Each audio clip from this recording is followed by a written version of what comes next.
coast and some gusty winds for the next 12 to 24 hours as it finally makes its way northward. There's your additional precipitation, certainly 6 to 12 inches of snow, especially across the Great Lakes towards northern New England. And then finally it will be gone. But then we'll be watching this next storm system, several systems actually moving into the west. They are getting drenched across portions of California. The interior sections, the Sierra could get feet of snow. So snowpack is happening right now as the system moves west. And this will be our next weather maker as we head into Thursday and Friday, where it will traverse the country, potentially bringing more stormy conditions to the Midwest and maybe some severe weather as well. Okay. So here I am. I'm here all week. Our own Carly Shimkus had a disaster in Chicago? from a weekend in Chicago. She just got back like an hour ago. Yeah, like literally 2:30 this morning. Yeah. Carly, call me. I'll let you know. I don't mind. We have forecasts. to use this tremendous resource that we have here. Just a select few, though. All right. Janice, thank you so much. Thank you. We'll get you her, her phone number for text message later on if you want to get your own personalized weather forecast. In just a few hours, Mississippi voters will choose a new senator. Today's runoff election pitting Republican incumbent Cindy Hyde-Smith against Democrat Mike Espy. President Trump firing of voters during 2 Make America Great Again rallies. The voters of this state will cast their ballots in one of the most important Senate elections of your lives, of all of our lives. Espy will vote in total lockstep with Schumer, Pelosi, the legendary Maxine Waters, and the special interest bankrolling his campaign. Espy supported one of the largest tax increases in American history. Espy pushing voters to choose him at a faith event with politicians, actors, and pastors. We can't run away. We have to engage. That's right. We have to let everybody know that we fighting together. That's right. That even though we came over here on different ships, we're all in the same boat now. Today's vote comes after neither candidate secured 50% of the votes in the midterms. All right, another race to watch, the one for House Speaker. Today, Nancy Pelosi is meeting with Democrats who are threatening to withhold their support for her speakership. They are demanding that she change House rules to make it easier for bipartisan bills to reach the floor. Wouldn't that be nice? This is a live look in Washington where those meetings will take place, of course. Tomorrow, Democrats will vote to nominate the next leader of Congress. Pelosi expected to get that vote. Senate Democrats putting up harsh resistance to one of President Trump's appointees. Minority Leader Chuck Schumer making his feelings about judicial appointee Thomas Farr crystal clear. I've been in the Senate long enough to see a whole bunch of questionable nominees, frankly, from both parties. But Thomas Farr is unquestionably one of the worst. All right, Democrats have accused the judicial nominee for North Carolina's Eastern District of being hostile to unions and also to voter rights. He is expected to get a vote sometime this week. Former Trump campaign advisor George Papadopoulos is waking up behind bars this morning. He's serving 14 days in a Wisconsin prison after pleading guilty to lying to the FBI in the Russia probe. Papadopoulos' wife slamming special counsel Robert Mueller on Tucker Carlson tonight. I feel this decision very unfair. I'm not talking about the decision of the judge, but all the incriminating process fabricated by Mueller. He never betrayed anyone. He simply didn't deliver the information that Mueller was probably trying to extort from him. Papadopoulos lied to the FBI about contact with Russia while working for the Trump campaign. After prison, he'll spend a year on probation. Meanwhile, special counsel Robert Mueller is now accusing former Trump campaign chairman Paul Manafort of lying to investigators since his plea deal, which is a violation of that agreement. A federal judge expected to hear arguments today about possible charges against the founder of WikiLeaks. A free press group wants to unseal documents containing an apparent criminal complaint involving Julian Assange. Prosecutors say they oppose that request and refuse to confirm or deny if the charges exist. Assange has been living at the Ecuadorian embassy in London under asylum since 2012. Wow, it's been that long. Well, it is official. It's that time of year. Christmas has arrived at the White House. First Lady Melania Trump unveiling this year's stunning decorations. All right, the theme is American Treasures, which recognizes our nation's unique heritage. More than 14,000 ornaments hang from 29 trees. The First Lady also hanging this homemade Be Best wreath made out of pencils. It highlights her anti-cyberbullying initiative. Also displayed the official White House Christmas card signed by the President, First Lady, and their youngest son, Barron. It's beautiful. I love seeing the video every year. All right, a Fox News alert now. Critics slamming President Trump over the use of tear gas on some in the migrant caravan. But are some forgetting that the Obama administration implemented pretty much the same response? Naturalization Service Senior Special Agent Michael Cutler, thank you for being here this morning. Thank you so much for having me. For people who don't know, can you explain how what was done over the weekend is different than what happened in 2013? In my judgment, materially, it was the same. You have an out-of-control situation. You have Border Patrol agents who are sworn to secure our borders against unlawful entry, and all that was done was a measure to try to regain control of a chaotic and violent situation. They were being pelted by rocks, bottles. You can be hurt, you can be killed with that sort of an attack. And you said Border Patrol agents at that point had a couple of different options. Well, yeah, I mean, what were the options? It was either retreat, which would have been a disaster, or deadly force, or less than lethal force. So they opted, obviously, for less than lethal force. Good decision, obviously. But I don't understand the hypocrisy. You know, if you look at the purpose of our immigration laws and our borders, it's first and foremost to protect national security and public safety. And if you look at the 9/11 Commission report, they made it crystal clear that border security is national security. Yep. And if you're running the border, you're evading the vetting process that's supposed to keep out criminals and terrorists. Yeah. You know, when the Washington Post initially wrote an article on this that I read very early yesterday morning, they didn't even mention really the border rush and the rock throwing. They just basically said we were lobbing tear gas at people that were waiting. I'm going to be honest with you guys, I'm seeing mostly men. So you're getting conflicting reports. We're obviously trusting our reporters on the ground. Yep. But to our knowledge, at least 4 Border Patrol agents have been injured so far in this situation. I mean, do you have a hard time with the people who don't understand that we need to protect the border, we need to protect our agents? It's infuriating, and you have New York's Governor Cuomo referring to ICE agents as thugs, calling for disbanding ICE. You know, the second largest contingent of law enforcement officers who are assigned to the Joint Terrorism Task Force are immigration agents. I've been involved in the investigation and arrest of several terrorists during my 30-year career with the INS. The idea of leaving America vulnerable to criminals and terrorists blows my mind. But you know, it's funny because Chuck Schumer is the same guy who in 2014 wanted to create a law that made trespassing on critical infrastructure and landmarks a 5-year felony. He said, especially in this era of terrorism, yet the same Chuck Schumer and his buddies are saying that if you trespass on America, now somehow you're entitled to the highest honor we can bestow upon a foreign national, United States citizenship. The narrative has changed big time. Do you think? In the last 10, 15 years from the Democrats. We know that. Sir, thank you very much for your time this morning. Thanks for having me. Appreciate it. All right. 19 minutes after the hour, Cyber Monday smashed some serious records. The unbelievable amount of money that people spent online. General Motors after they announced that they are cutting more than 14,000 jobs. Said, you know, this country's done a lot for General Motors. You better get back in there soon. Say the Chevy Cruze is not selling well. I say, well, then get a car that is selling well and put it back in. I'm not happy about it. They better put something else in. Talk about the last thing he wanted to hear. GM wanting to halt operations at plants and listen to these locations. Ohio, Michigan, Maryland, and Canada by next year. The move would cut its workforce by 15%. Wow. Congress returning to Capitol Hill with a busy agenda, including a giant new tax plan. House Ways and Means Committee Chairman Kevin Brady releasing the nearly 300-page bill last night. It includes improvements to the IRS, new tax breaks for startup businesses, and tax relief for disaster victims. A meeting is scheduled for tomorrow. A vote on the House floor is expected on Thursday.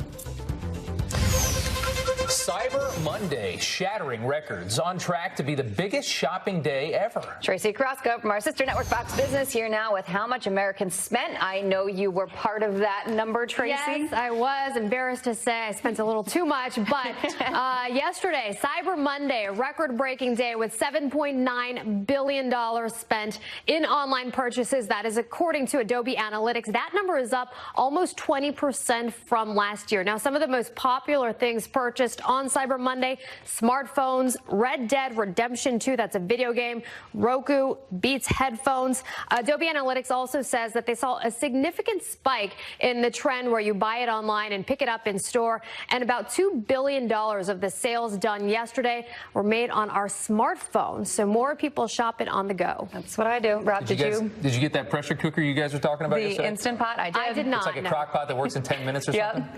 Instant Pot. All right, what's going on in Ohio? Yes, well, Ohio is the first state to accept Bitcoin for tax bills. Starting this week, Ohio businesses will be able to pay everything from cigarette sales tax to employee withholding taxes with Bitcoin. The initiative will eventually roll out to individual filers, but this does come as Bitcoin has really seen a drop. It's now below about $4,000 off of its highs from last December when it was around $20,000. So that's about an 80% drop. I still remember that Bitcoin story of the guy in 2010 bought 2 pizzas with his Bitcoins that today would be worth around $80 million. That is expensive pizza. Better been good pizza. I would hope. Thanks, Tracy. Tracy, thank you. It is 26 minutes after the hour. Hillary Clinton slammed by her own party after bashing open borders in Europe. Liz Peek is also pushing back, asking if open borders in Europe are bad, then how can it be right for the U.S.? She joins us live. And not ruling out O'Rourke, how Betomania is running wild on... to be handled by Congress, and they have completely abdicated their responsibility. President Trump has been asking Congress for money to start securing the southern border and fund the wall since 2017. All right. Hillary Clinton under fire from members of her own party for suggesting that European leaders should close their doors to migrants to slow the spread of right-wing populism. An interesting quote. Fox News contributor Liz Peek is also challenging Clinton in a new op-ed, asking if opening borders in Europe to asylum seekers is bad. How can it be the right thing to do here in the U.S.? She joins us live with reaction to that. Good morning to you, Liz. Morning. Thank you so much. Slow the spread of right-wing populism is basically political speak for, I guess, people don't want open borders. You know, I mean, this isn't about changing politics over there. It's doing what people want. Well, what we have seen in Europe is that the unfettered migration from Syria and other countries in Asia and Africa has caused absolute tumult in local politics. We have Angela Merkel, who has been in control, basically, of Germany for decades, now having to step down at the end of next year. We had the Brexit vote, which was very largely colored by immigration concerns. Poland and Hungary now have right-wing populist leaders. Hillary Clinton was totally right. All of this has to do with opening your doors, in Germany's case, to 1 million migrants, a country of 80 million people. It caused an enormous amount of unrest. And guess what? It was not popular, and neither is it here. Right. And Merkel being in charge of Germany, which is such a powerful entity inside the EU, has tremendous power within all of Europe. And I think it's clear that you could say that she's been pushing an agenda that most people don't want because she thinks it's right. Well, and there's no faster way to get yourself out of power than that. That's exactly right. And actually, since she did that, and with crime on the uptick in Germany and terror attacks like the Berlin Christmas market attack and so forth, she has had to scramble backwards and basically put up more severe deportation laws, get asylum seekers out of Germany and so forth. She has actually worked to try and quell this issue, but she has not been able to do it because there's simply too many people in Germany now that the local residents are really not very happy about. It's so interesting to hear this come from Hillary Clinton, and you know these old school Democrats. You know, we talk about Schumer, even Obama. We've heard all of these quotes where they say what they really think about immigration. That's right, and they have a more pragmatic look at the way immigration should look in this country. Yeah, sure, these people want to come to the United States. We understand that. They want a better life. We understand that. But there's a queue. There's a line. There's people that want to come here, and there's a way to do it right. Claiming asylum when you really just want economic asylum, which doesn't exist, by the way. Exactly. Maybe not the way. I mean, the progressive left basically is making no distinction between legal and illegal immigration. Right. They basically chastise Donald Trump as someone who opposes immigration. That is simply not true. He opposes illegal immigration, which, by the way, most Americans do as well. So this is good not majority. Absolutely. And these scenes at the border and by the way, similar scenes happened during Barack Obama's presidency. They horrify Americans. We consider ourselves a rule of law nation. And what we're seeing on the border right now is anything but. It is chaos. Entitlement to come into a country that's not yours. You're just going to rush the border. Let's look at some of the responses to what Hillary Clinton had to say from some Democrats here. This is Congresswoman Jayapal from Washington. Deeply misguided and unfortunate comment from someone who must know better. There it is right there. Not happy. Here's Liz Smith, former director of rapid response under President Obama. Lovely Thanksgiving message from former Dem nominee. Turn away refugees and blame immigrants.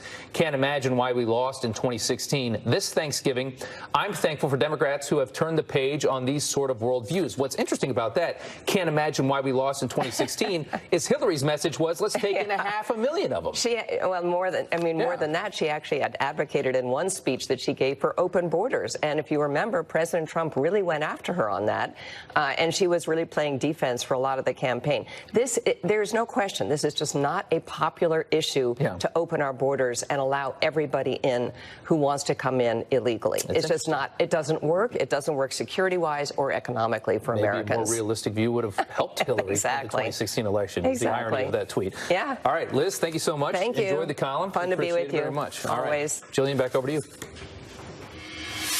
California's lawsuit against the Trump administration over a census question could soon be tossed out. The Justice Department is railing against the state, saying they can't prove how a citizenship question on the 2020 census would be harmful. California lawmakers fear it would lose congressional representation and billions in federal aid. We are now getting a look at how a gender reveal party sparked the massive Sawmill wildfire in Arizona. Brand new video showing the blue plume of smoke bursting out of the box. Flames quickly spreading across the dry land in Tucson last year, torching 45,000 acres. The agent pleaded guilty to a misdemeanor violation. He was given 5 years probation and ordered to pay $220,000 in restitution. New Jersey one step closer to legalizing recreational marijuana. Committees from both the state Senate and Assembly passed a bill that would legalize the possession and personal use of up to 1 ounce of pot for people at least 21 years old. Now, it would also add a 12% industry tax. The measure now goes to a full vote. New Jersey would be the 11th state to legalize recreational marijuana. NASA celebrating a successful 7-month, 300 million-mile journey to Mars. Touchdown confirmed. How cool is that? I mean, you can really feel the excitement there. Look at the awesome handshakes and the clapping and the cheers. NASA's InSight rover making a difficult landing on Mars. I think they said, 7 minutes of terror. This is an animation of its takeoff, descent, and arrival. The rover will dig into the red planet to study its core. NASA tweeting a picture from the rover's arm showing the vehicle in its new home. NASA wants to send man to Mars in the 2030s. Wow. So fascinated by all of that. I think Elon Musk said that there's a chance that he would go once they got it all. I mean, can you imagine? No, but it's awesome. Going to Mars? Wow. All right.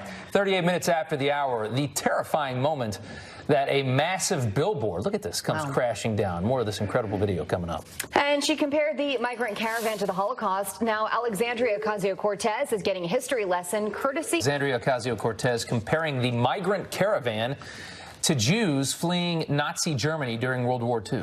Carly Shimkus with Fox News Headlines 24/7, Sirius XM 115. Here with how one Republican senator is setting the record straight. Carly. Hey, good morning, guys. And that Republican senator is South Carolina Senator Lindsey Graham, who slammed Ocasio-Cortez in a tweet saying, I recommend she take a tour of the Holocaust Museum in D.C. Might help her better understand the differences between the Holocaust and the caravan in Tijuana. Well, the incoming New York Congresswoman fired back at Graham, saying, Lindsey Graham, the point of such a treasured museum is to bring its lessons to present day. This administration has jailed children and violated human rights. Perhaps we should stop pretending that authoritarianism and violence is a historical event instead of a growing force. Now, that tweet racked up about 76,000 likes, but other people on social media are criticizing her point of view, like Marianne, who says there was a proper way to apply for refugee status. vanished. Crashing through the border gates is not one of them. Wise up. And then another Twitter user chiming in saying the difference is they were persecuted, meaning the Jews, during the Holocaust. Look up the definition. These people are marching, holding their country flags high, storming the border, not fleeing for safety. So 2 takeaways from the story. The immigration debate still continues, and Ocasio-Cortez really shaking things up and getting a lot of attention even before her job starts. Someone else getting attention still is Beto O'Rourke, and he's not ruling anything out, right? And just like that, they changed their mind. So following his midterm election loss to Ted Cruz, Beto O'Rourke said that he is not going to run for president. But when asked that same question yesterday, he appears to be changing his tune. Take a listen. Making sure that I deliver everything that I can to the people I represent until the 3rd of January. And then Amy and I will think about what we can do next to contribute to the best of our ability to this community. Amy, how is that? Is that good? All right, so O'Rourke also saying that now that the Senate race is over, he doesn't want to rule anything out. Big debate on if he will be a good candidate, a candidate that could possibly win. Brian says Beto can't even win in his state. What makes him think that he will win 49 states? But others saying, you know, because he kept that election so close with Ted Cruz, that is a very positive sign that he could actually be very successful on a national level. It's very true. It would have been hard to win that seat in Texas no matter what. He got very close. So Thank you, Carly. Thanks a lot, guys. It used to be a rallying cry for some on the left. Tuition free. I campaigned on hard commitments of Medicare for all, tuition-free public college. So why have Democrats seemingly abandoned the pricey policy? Maddie Depler says progressives are starting to get hit with the cold hard facts. She explains coming up. But first, let's check in with Todd Pyro and see what's coming up on Fox and Friends. Hey, Todd. Good morning to you, Mr. Schmidt, Mrs. Mealy. Hope all is well with all of you. Can you believe the fact that we're 3 weeks out from the election, and yet today we're here for an election? This is the runoff between Cindy Hyde-Smith and Mike Espy. Basically, the way it works in Mississippi, you have everybody run, and then the 2 top people, if somebody doesn't get a majority of the votes, they run in a runoff. That's where we are today.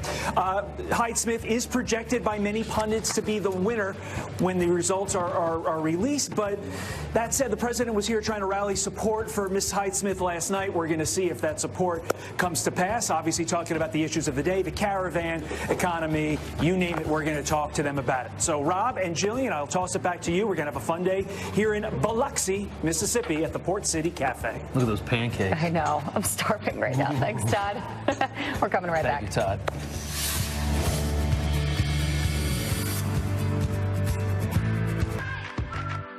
It's time to do more of what you want, where you want, with the all-new EU 2200i generators from Honda. Here in New York City, police say the 70-year-old man jumped a curb near a fruit stand while backing up. 1 person is dead, 6 others hurt. It's unclear exactly how that driver lost control. And take a look at this shocking video. A 13-foot-tall billboard slamming to the ground, trapping 4 people. This happened right outside a shopping mall in China. Look at that. Strong winds pulled down the massive wooden sign. 3 people suffered minor injuries. Another person broke an ankle. Scary stuff. Jillian, over to you. Progressive Democrats have made free college their rallying cry during past elections. The goal right now is to rally the American people around a progressive agenda. All of the ideas that I'm talking about, making public colleges and universities tuition free. Tuition free. I campaigned on hard commitments of Medicare for all, tuition-free public college. But during the midterms, most Democrats appear to abandon the message. So why the change now? Here to weigh in, a senior fellow at the National Taxpayers Union, Maddie Depler. Thank you for joining us this morning, Maddie. Yeah, good morning. What do you think? Where has the message gone? Well, Democrats are finally running up against that old adage, which is that you won't believe how expensive something is until it's free. All the ideas about offering free tuition, of course, require trillions of dollars of new spending. And now that Democrats actually control one chamber of Congress, they have to put put their money where their mouth is, and they're finding that it's very expensive. But even more than that, as more details come out of plans that would give free college to Americans, as more details emerge, it's obvious that these plans don't actually help the people that are the most needy amongst us. And to me, this is the greatest indication about how Democrats have abandoned the middle class. And that's this fixation on college as the only means of accomplishing the American dream. We know that's simply not the case. You look at American industry today, there are needs for workers all across the economic spectrum, and certainly saddling the next generation with Americans with enormous debt for a four-year degree that they may or may not be able to use is not the American dream that most Americans know and love. Maddie, do you think the message is gone, or do you think that perhaps during the midterms they were so focused on something that is important to a lot of people, like health care? Well, I think we'll see. You know, the problem with Democrats is that they have a lot of rhetoric that is really appealing to young people, but young people don't necessarily vote. So when it comes to brass tacks of getting elected, Democrats tend to focus on themes that they think are more salient with the voting population. So it really depends moving forward if Democrats are able to mobilize young people in a way that is meaningful in elections. So far, they haven't been able to demonstrate that. So free college may fall by the wayside if that continues to be a problem for Democrats in elections. Let's talk about Bernie Sanders right now, because his new book is hitting shelves, and it's called Where We Go From Here, 2 Years in the Resistance. What do you think about this resistance platform in 2020? Is that going to work? I mean, the resistance platform isn't much of a platform, right? Democrats so far have tried to make a lot out of running on being the anti-Trump versus giving Americans a positive vision for the future. Now, Bernie's new book out today, he's launching